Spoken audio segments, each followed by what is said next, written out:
Bonsoir à tout le monde, donc bienvenue sur la chaîne de l'univers de l'ange Cathy, pardon. Toujours en ce lundi 24 février 2025. Bonsoir. Donc je vais vous lire le dicton du soir. Pour être sur la même longueur d'onde que les anges, il suffit d'avoir l'esprit ouvert et le cœur serein. Alors ceci est de Terry Lynn Taylor et Mary Beth Quinn. J'espère que j'ai bien prononcé. J'espère que vous allez bien. Donc, bienvenue Odette sur cette chaîne, voilà. Donc, j'avais un petit doute, mais bon. Par contre, la deuxième personne, je ne sais pas qui est cette seconde personne. Voilà, parce qu'il y en a eu deux de plus. Donc, apparemment, j'ai pas eu d'autres réponses. Est-ce que c'est une abonnée qui s'est désabonnée, qui s'est rabonnée? Yo no sais. Donc, ça va pas être long. Je vais vous faire écouter quelque chose, voilà, pour changer un petit peu. Donc, je ne sais pas si vous avez des nouvelles. Je n'ai pas écouté les infos. J'ai pas regardé sur mon portable, savoir s'ils ont parlé de cette rencontre entre Mac Mac et Trompette. Donc je n'en sais pas plus, je verrai peut-être ceci tout à l'heure, on verra bien. Voilà, si on en parle sur le portable, là, s'il y a des petites annonces ou quoi que ce soit. Voilà, bref, donc j'espère que vous allez bien, que vous avez passé une agréable journée. Donc j'ai encore été gâtée, hein, on m'a apporté encore des petites crêpes, donc ça va être mon petit dessert. Bref, alors j'avais envie de vous faire écouter quelque chose qui pourrait intéresser certaines personnes. Euh, c'est c'est signe que quelqu'un de proche te déteste en secret. Donc on va vous dire ces signes à, à essayer de percevoir, tout simplement. D'accord, je répète le titre. Signe que quelqu'un de proche te déteste en secret. Voilà, voilà. Donc je vous souhaite une bonne écoute et je ne pense pas que j'aurai le temps de revenir vers vous. Donc demain, jeudi également. Je verrai bien, mais ouais, je suis prise. On va dire que je suis prise. Voilà, j'ai des rendez-vous, etc., etc. Donc, bref, donc je vous souhaite une bonne écoute. Ça ne va pas durer très longtemps, mais retenez bien ce que vous allez entendre, écouter. Voilà. Donc, la personne qui vous fait ça, quelque part, c'est une personne qui vous déteste, te déteste en secret. Donc, je vous souhaite une bonne écoute.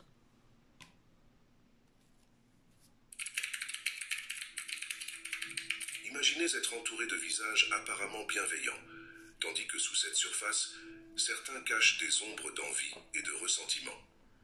Carl Jung, considéré comme l'un des plus grands esprits dans l'étude de l'esprit humain, a souligné que l'ombre, cet aspect caché de notre être, se manifeste souvent dans les relations les plus proches. Avez-vous déjà ressenti un malaise inexplicable en présence de quelqu'un, même si ses paroles semblaient amicales?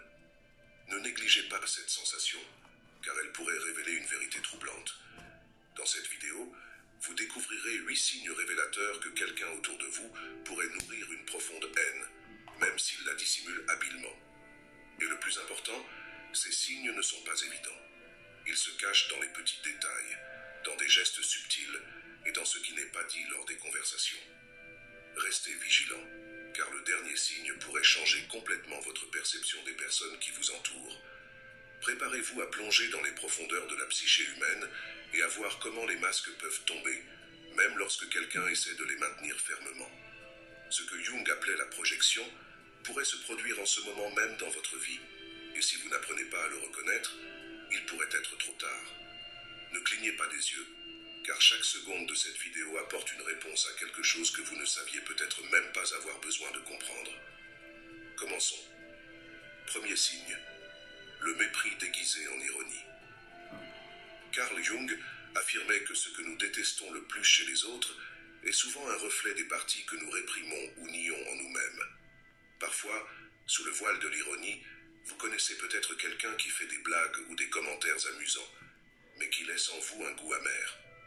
Ce type d'interaction, bien que subtil, est un puissant indicateur que quelqu'un de proche pourrait nourrir du ressentiment ou même de la haine envers vous. Souvent, cela est rejeté comme une simple plaisanterie, mais le véritable poids de ces mots n'est pas une blague. C'est ici qu'intervient la projection, décrite par Jung. Lorsque quelqu'un ne parvient pas à gérer ses conflits internes, il projette ses ombres, ses insécurités et ses frustrations sur vous. L'ironie devient une arme passive. Elle ne semble pas directement agressive, mais elle vous fait douter de l'intention réelle. Et c'est là le danger. En tolérant continuellement ces attaques voilées, vous devenez sans le savoir la cible de cette négativité. Pour l'identifier, prêtez attention aux patterns. Une blague occasionnelle n'a pas grande importance, mais si cette personne ne peut pas vous féliciter sans glisser une critique déguisée, il est temps de réfléchir. Jung nous rappelait que l'inconscient ne ment jamais. La sincérité filtre à travers les lignes de la conduite quotidienne. Demandez-vous, ces commentaires viennent-ils d'un lieu de bienveillance ou cherchent-ils à vous miner progressivement? Affronter ces attitudes, même subtilement, est essentiel pour protéger votre tranquillité d'esprit. Deuxième signe, le sabotage subtil. Carl Jung a souligné que les relations humaines sont teintées de forces inconscientes. Parfois, l'hostilité ne se manifeste pas par une confrontation directe, mais par de petites actions de sabotage. Par exemple, vous partagez avec cette personne un projet important ou un objectif que vous souhaitez atteindre, et peu après, des erreurs ou des oublis commencent à entraver vos progrès. Ou encore, elle vous donne des conseils qui vous éloignent de votre chemin. Au début, tout semble accidentel ou inoffensif, mais la répétition révèle des intentions cachées, souvent alimentées par l'envie ou le ressentiment. Jung expliquait que ces comportements sont motivés par l'ombre, la partie de nous que nous refusons d'admettre et qui s'exprime de manière inconsciente. Celui qui sabote, consciemment ou non, projette sur vous ses propres frustrations et limites, vous entraînant avec lui. Parfois, il adopte même une apparence de préoccupation ou de soutien superficiel, créant l'illusion qu'il est de votre côté, alors qu'en réalité, il sape vos fondations. C'est comme si votre succès ou votre bonheur lui était insupportable, car il met en lumière ce qu'il considère comme inatteignable pour lui-même. Observez attentivement les petites actions qui vous détournent de votre trajectoire. Ces formes de sabotage sont rarement évidentes, mais elles laissent un sentiment de doute ou d'amertume. Pour Jung, le premier pas pour briser ce cercle est d'en prendre conscience. Reconnaître le pattern est la clé pour vous libérer des influences néfastes et protéger à la fois vos projets et votre énergie. Troisième signe, l'absence de soutien sincère dans les moments clés. Carl Jung enseignait que les liens authentiques se forgent dans la réciprocité et la présence, surtout lors des moments décisifs de la vie. Cependant, certaines personnes, bien que physiquement proches, montrent une apathie émotionnelle juste quand vous en avez le plus besoin. Que ce soit pour célébrer une réussite importante ou pour offrir du réconfort dans un moment de douleur, cette personne minimise vos émotions, détourne la conversation ou offre un soutien superficiel et mécanique. Cette indifférence reflète ce que Jung appelait la dissociation du soi. En ne se réconciliant pas avec sa propre ombre, la personne est incapable de ressentir ou d'exprimer un soutien sincère face à la joie ou à la souffrance des autres. Cette froideur est souvent camouflée par des excuses comme le manque de temps, la fatigue ou un simple oubli. Mais un pattern répété révèle la vérité. Observez comment cette personne réagit lorsque vous partagez quelque chose d'important. Vous écoute-t-elle avec intérêt? Valorise-t-elle vos réussites? Ou change-t-elle rapidement de sujet comme si cela n'avait aucune importance? Jung rappelait que nous cherchons des relations qui nous nourrissent et nous renforcent. Si quelqu'un ignore ou minimise systématiquement ce qui compte pour vous, réfléchissez à l'impact que cela peut avoir sur votre bien-être. Reconnaître cette dynamique est essentiel pour protéger votre énergie et chercher des connexions qui vous valident et vous font grandir. Quatrième signe, la compétition silencieuse. Selon Jung, la rivalité cachée découle souvent de la projection des parties refoulées de la psyché sur les autres. Cette compétition ne se déclare pas ouvertement. Elle est subtile, mais se manifeste dans des commentaires apparemment inoffensifs qui cachent une tension de rivalité. Par exemple, lorsque vous partagez une réussite, cette personne s'empresse de l'égaler ou de la surpasser, détournant l'attention de votre succès vers le sien. Au fond de ce comportement se cache une envie inconsciente. La personne, se sentant menacée par votre réussite, préfère projeter ses sentiments non résolus plutôt que de les assumer. Chaque situation devient un duel pour savoir qui peut faire mieux. Même dans des conversations banales, où elle vous corrige sur des détails insignifiants, minimise vos accomplissements ou met en avant ses propres succès. Pour détecter ce pattern, observez attentivement les interactions. Si vous ressentez constamment des comparaisons ou des défis, il y a probablement une compétition silencieuse à l'œuvre. Jung soutenait que le véritable développement personnel consiste à identifier ces projections et à réévaluer leur impact sur notre vie. Si vous reconnaissez ce signe, il est peut-être temps de repenser la quantité d'énergie que vous investissez dans cette relation et de vous protéger de cette bataille cachée qui vous épuise. 5e signe, la diffusion d'informations déformées ou critiques dans votre dos. Carl Jung mentionnait souvent les mécanismes de défense qui peuplent la psyché humaine, et les commérages malveillants en sont un exemple typique. Celui qui ne parvient pas à gérer ses propres insécurités ou frustrations peut les projeter sur vous, en racontant à d'autres des commentaires négatifs ou des versions déformées de la réalité. Ainsi, il cherche, consciemment ou non, à saper votre réputation et votre image sociale, essayant de compenser son propre déséquilibre interne en vous dévalorisant. Même si les critiques ne sont pas frontales, elles portent une charge subtile de discrédit, suffisante pour semer le doute chez ceux qui les entendent.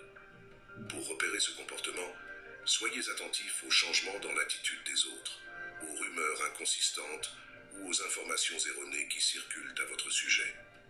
Jung voyait dans ces patterns des conflits non résolus chez la personne qui les génère, mais qui vous affectent si vous les laissez passer. Affronter cette situation avec fermeté et établir des limites claires est essentiel pour votre stabilité émotionnelle. Rappelez-vous, même si les attaques sont indirectes, leur toxicité peut s'infiltrer dans votre quotidien. Soyez assertifs et clarifiez les choses pour préserver votre bien-être. 6e signe, l'incapacité à reconnaître ou à célébrer vos réussites. Selon Jung, les sentiments refoulés d'envie ou de rancune se manifestent souvent par une incapacité à exprimer une joie authentique face au succès des autres. Au lieu de vous féliciter sincèrement, un ami ou un proche peut réagir avec indifférence, des commentaires évasifs, ou même minimiser l'importance de votre accomplissement. Ce vide affectif apparaît dans des moments qui devraient être remplis de joie partagée. Ce type de comportement révèle un conflit interne plus profond. Pour Jung, nous projetons sur les autres ce que nous ne tolérons pas en nous-mêmes. Cette gêne face à vos réussites trahit, au fond, un sentiment d'échec ou de manque personnel. Vous remarquerez que cette personne évite le sujet ou le change rapidement, donnant l'impression que votre bonheur est quelque chose qu'elle ne souhaite pas affronter. Si vous constatez une indifférence ou une froideur constante lorsque vous partagez de bonnes nouvelles, vous êtes face à ce signe. Jung soulignait que ces réactions en disent plus sur les luttes internes de cette personne que sur votre valeur. Prenez soin de votre santé émotionnelle en vous rappelant que votre valeur ne dépend pas de la validation externe et entourez-vous de ceux qui se réjouissent véritablement de vos succès. 7e signe, une réponse révélatrice face à votre vulnérabilité. Carl Jung affirmait que la manière dont nous réagissons à la souffrance, à la faiblesse ou à la douleur des autres en dit long sur notre propre psyché. Une personne qui ressent du ressentiment ou de la haine envers vous peut profiter de vos moments de vulnérabilité pour renforcer son contrôle émotionnel ou sa supériorité dans la relation. Au lieu de faire preuve d'empathie, elle reste distante, froide, ou lance des commentaires qui suggèrent que vous êtes responsable ou insuffisant, aggravant ainsi votre douleur au lieu de la soulager. Ces attitudes proviennent d'un coin caché de l'ombre. En ne tolérant pas sa propre fragilité, elle rejette la vôtre. Elle peut même se montrer irritée ou impatiente face à votre souffrance, comme si c'était un fardeau plutôt qu'une expérience à comprendre. Ce manque de chaleur érige un mur qui empêche toute véritable proximité. Pour repérer ce pattern, réfléchissez à la manière dont cette personne réagit lorsque vous traversez des difficultés physiques ou émotionnelles. Vous offre-t-elle un soutien réel ou minimise-t-elle votre expérience ? Jung soutenait que les relations saines sont fondées sur l'empathie et le soutien mutuel. Si cela manque, votre lien pourrait être contaminé par des énergies négatives. Pour préserver votre équilibre, il est préférable d'établir des limites claires et de chercher des personnes qui s'intéressent véritablement à votre bien-être. Huitième signe, des tentatives continues de contrôler ou de manipuler vos décisions. Dans la vision de Jung, le désir de contrôler les choix des autres indique souvent un déséquilibre intérieur. Quelqu'un qui cherche à dominer votre comportement tente fréquemment de compenser son manque de contrôle sur lui-même. Cette manipulation peut être déguisée en préoccupation ou en conseil, visant à vous guider vers un chemin qui sert ses intérêts plutôt que les vôtres. Souvent, cette intrusion n'est pas ouvertement agressive. Elle se présente sous des apparences polies ou une sagesse apparente. Pourtant, Jung soulignait que notre psychisme perçoit ces dissonances, même si nous ne les exprimons pas toujours. Cette personne peut critiquer chacune de vos décisions, semer le doute sur vos capacités ou exercer une pression sur votre sens de la loyauté pour influencer vos actions. Elle tisse ainsi un récit où elle vous fait croire que vous ne pouvez pas vous passer de son opinion, alors qu'en réalité, elle entrave votre autonomie. Pour le découvrir, demandez-vous si vos décisions sont vraiment les vôtres ou si elles sont façonnées par une manipulation externe. Selon Jung, la croissance authentique exige de se libérer de ses impositions et de reconnaître l'autonomie du soi. Mettre en lumière et briser ces schémas manipulateurs est essentiel pour retrouver votre liberté émotionnelle et vous assurer que vos actions découlent de vos valeurs et non de l'ombre de quelqu'un d'autre.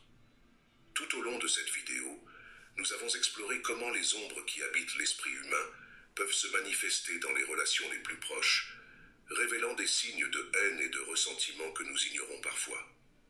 Pour Jung, affronter ces réalités favorise notre autoconnaissance. Reconnaître les comportements décrits ici ne consiste pas seulement à identifier qui pourrait être contre vous, mais aussi à comprendre comment les énergies de votre environnement peuvent influencer votre bien-être et votre développement. Jung croyait qu'éclairer l'inconscient offre l'opportunité de se libérer des relations toxiques et de vivre de manière plus authentique. Nous portons tous une part d'ombre, mais les relations saines se distinguent par la volonté de confronter ces aspects internes avec conscience et équilibre. Si vous détectez que quelqu'un dans votre entourage nourrit de la négativité, vous avez deux options: confronter ou vous éloigner. Jung affirmait que ce à quoi nous ne faisons pas face devient notre destin. Alors, restez attentif aux signes et protégez votre énergie émotionnelle en construisant des relations fondées sur le respect et la réciprocité. Donc voilà, ça ne dure pas très longtemps, je ne sais pas ce que vous en pensez, vous pouvez mettre des commentaires si vous le souhaitez. Je pense que c'est signe que quelqu'un de proche, ou que ce soit de la famille ou des amis, te déteste en secret, ça pourrait peut-être vous aider dans votre vie quotidienne. Voilà, voilà. Sur ce, je vous souhaite une agréable soirée, une douce nuit, et je vous retrouve ultérieurement. Je vous souhaite une bonne soirée encore, et je vous dis à très bientôt. Bisous, bisous.